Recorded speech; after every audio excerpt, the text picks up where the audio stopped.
बेचने वाली चुड़ैल।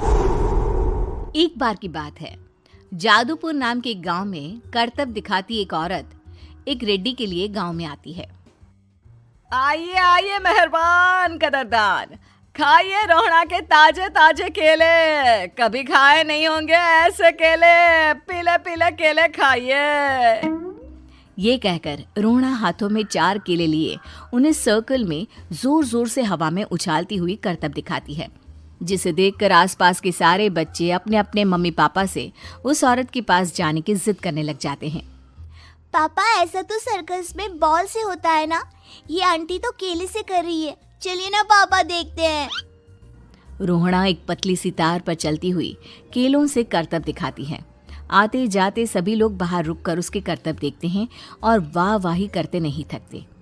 जैसे ही एक आदमी पास आकर उसे पैसे देने लग जाता है, तब वो कहती है, अरे नहीं नहीं साहब, मैं करतब तो बच्चों के मन को बहलाने के लिए करती हूँ। धंधा तो मेरा केले का है।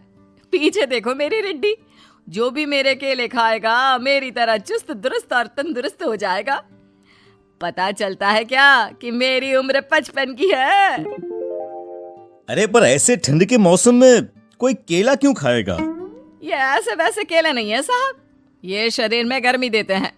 ठंड को दूर भगाए जो भी रोहिणा के केले खाए। पापा, अगर मुझे केले नहीं मिले तो मैं घर नहीं जाऊंगी।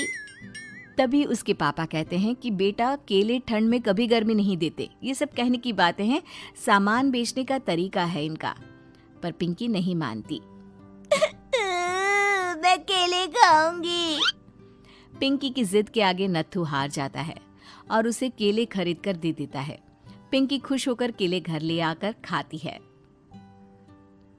अब मैं भी करतब करूंगी, कितना मजा आएगा। जादुई केले। पिंकी पहला केला खत्म भी नहीं करती कि वो बेहोश हो जाती है। दूसरे केले से एक काला धुआं आता है और रोहड़ा चुड़ैल बनकर बाहर निकल आती है। मेरे भूतिया केले बच्चे न खाए, ऐसा हो ही नहीं सकता। जादूपुर वालों, कब तक बचोगे? आ गई हूं मैं रोहड़ा, जिसका कोई नहीं कर सकता सामना। रोहड़ा पिंकी को गोद में उठाकर काले धुएं में कहीं गायब हो जाती है।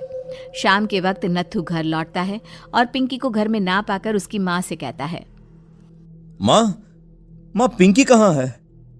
अरे बेटा, उसे तो तू सुबह करतब दिखाने ले गया था ना, फिर कहाँ वापस आए तुम दोनों? मुझे लगा तू उसे अपने साथ मंडी ले गया होगा। हे भगवान, मेरी बच्ची कहाँ गई? मैं उसे घर ही तो छोड़कर गया था माँ। नत्थू गांव के घर कोने में अपनी बेटी को ढूंढता है, पर उसे वो कहीं नहीं मिलती। परेशान होकर आखिर रो रो कर नत्थू हिम्मत हार कर घर लौट आता है।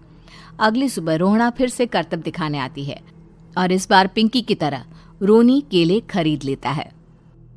50 रुपए दिए थे पापा ने, सारे पैसों के मैंने केले खरीद लिए हैं। अब मैं भी आंटी की तरह ही करतबबाज बन जाऊंगा। यही सोचते हुए रोनी केले खाता है और पहला अकेला केला आधा खत्म भी नहीं करता कि चुड़ैल उसके सामने आ जाती है। मेरे साथ चलने का समय आ गया है रोनी। ये तो बस शुरुआत है। अब इस गांव के सारे बच्चे धीरे धीरे मेरे कब्जे में होंगे, एक बच्चा भी नहीं बचेगा। ये कहकर रोनी को गोद में लेकर काले धुएं में अदृश्य हो जाती है। इसके बाद हर रोज गांव में से कोई ना कोई बच्चा गायब होता, पर ऐसा क्यों हो रहा है किसी को भी समझ में नहीं आ पा रहा था। रोज की तरह अपनी बेटी पिंकी की तलाश में नत्थू गांव के एक तालाब के पास बैठा रो रहा था। कहाँ गई मेरी पिंकी? शकुंतला के जाने के बाद एक वही तो मेरा सहारा थी। अरे उसकी आत्मा कोस रही होगी मुझे कि मैं अपनी बच्ची को संभाल भी नहीं पाया। नत्थू ये कहता हुआ रो ही रहा था कि तभी तालाब में से उसे शकुंतला की आवाज सुनाई देती है। कहाँ थी तुम शकुंतला? हमारी बच्ची और सारे गायब हुए बच्चे रोहड़ा के कब्जे में हैं। वो बच्चों को जो केले देती है उससे बच्चे बेहोश हो जाते हैं और उसके कब्जे में आ जाते हैं और वो उन्हें ले जाकर काली दुनिया में ले जाती है। पर वो ऐसा क्यों कर रही है? ये मैं नहीं जानती, पर उस दुनिया का रास्ता मैं आपको बता सकती हूँ। जहां ये नदी खत्म होती है वहां एक केले का पेड़ है, उसके नीचे एक दरवाजा है, वहीं से रास्ता जाता है उस दुनिया का। ये कहकर शकुंतला की आत्मा गायब हो जाती है। गांव के सभी लोग झुंड बनाकर उसी रास्ते से काली दुनिया में चले जाते हैं और वहां देखते हैं कि सारे बच्चे वहां काम कर रहे थे। पापा मुझे ले चलो यहाँ से। पापा पापा। सभी बच्चे अपने मम्मी पापा से लिपट जाते हैं। तो तुम लोग यहाँ तक आ गए? क्यों हमारे बच्चों को पकड़ लिया तूने? तुझे शिकार ही बनाना है तो ले, हम सब आ गए हैं, हमें खा ले। नहीं, मुझे बच्चे चाहिए, मेरे बच्चे के बदले तुम लोगों के बच्चे। क्या मतलब? मैं इसी गांव में रहने वाली एक औरत थी। केले की चोरी के इल्जाम में मेरे बेटे को गांव वालों ने इतना मारा कि वो मर गया।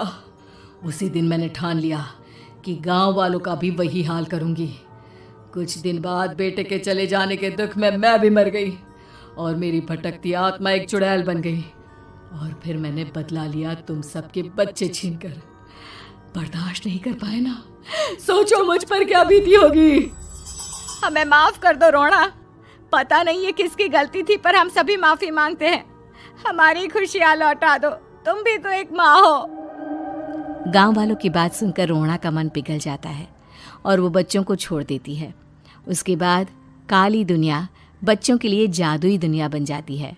अब कोई भी कभी भी वहां आ जा सकता था।